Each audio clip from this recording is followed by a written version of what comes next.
জুলাই হত্যাকাণ্ডের ঘটনায় যাত্রাবাড়ী থানার সাবেক ওসি আবুল হাসানকে হাজির করা হয়েছে আন্তর্জাতিক অপরাধ ট্রাইব্যুনালে। সকালে কাশিমপুর কারাগার থেকে তাকে নেওয়া হয় ট্রাইব্যুনালে। প্রসিকিউটররা জানান, ছাত্র জনতার আন্দোলনে পুলিশের এক উপপরিদর্শকের সন্তান কলেজ শিক্ষার্থী ইমাম হোসেন তাইমকে কাছ থেকে গুলি করার পর থানায় নিয়ে মুখমণ্ডল বিকৃত করে মৃত্যু নিশ্চিত করার ঘটনায় যুক্ত ছিলেন যাত্রাবাড়ী থানার সাবেক ওসি আবুল হাসান। গত ৪ নভেম্বর আন্তর্জাতিক অপরাধ ট্রাইব্যুনালে তাকে হাজির করে গ্রেপ্তার দেখানোর পর আজ হাজিরের নির্দেশ দেয় আদালত।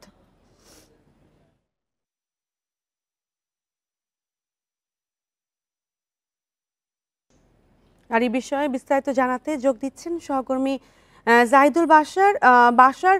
আবুল হাসানের বিরুদ্ধে অভিযোগের বিষয়ে বিস্তারিত কি জানা গেছে?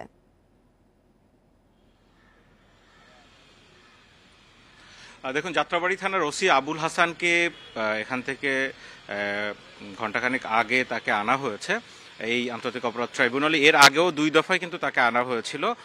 মূলত 17 জন পুলিশ কর্মকর্তার বিরুদ্ধে একসাথে যে গ্রেপ্তারি পরোয়ানা জারি ছিল তার মধ্যে আবুল হাসান ছিলেন, এবং তার ভিতরে অনেক পুলিশ অফিসার রয়েছেন যারা এই মুহূর্তে চাকরিরত রয়েছেন। তাদের নাম অনেক সময় প্রকাশ করা হচ্ছে না, হয়তো সামনে এরকম আরও অনেককে গ্রেপ্তার করা হবে আন্তর্জাতিক অপরাধ ট্রাইব্যুনালের গণহত্যা মানবতা বিরোধী অপরাধের মামলা। আপনি জিজ্ঞেস করছিলেন আবুল হাসানের বিরুদ্ধে মূল অভিযোগ কি। দেখুন, জুলাই এবং আগস্টের যে ছাত্র জনতার আন্দোলনে হতাহতের ঘটনা যেসব জায়গায় ঘটেছে এবং সবচেয়ে বেশি আন্দোলন যে জায়গাগুলোতে হটস্পট ছিল একেবারে আন্দোলনে, তার মধ্যে প্রথম দিকেই বলতে গেলে যাত্রাবাড়ি ছিল। সেখানে পুলিশের গুলিতে যেভাবে হতাহত হয়েছে, সেখানে সাধারণ জনতার বিক্ষোভে একটা ম্যাসাকার পরিস্থিতি কিন্তু যাত্রাবাড়িতে ছিল। সেই জায়গায় যাত্রাবাড়ি থানার তখন ওসি ছিলেন আবুল হাসান। তার বিরুদ্ধে মূল যে অভিযোগটি সেটি হচ্ছে একজন শিক্ষার্থী, কলেজ শিক্ষার্থী ইমাম হোসেন তাইম, এই তাইমকে হত্যার ঘটনায় কিন্তু তার বিরুদ্ধে যে মামলা, সেই মামলায় তাকে গ্রেপ্তার দেখানো হয়েছিল 4 ডিসেম্বর, এবং তার পরবর্তীতে কিন্তু তাকে সেদিন গ্রেপ্তার দেখিয়ে কারাগারে পাঠানো হয় এবং আজকে আবার হাজিরের নির্দেশনা ছিল। আজকে মূলত 2টি মামলা রয়েছে।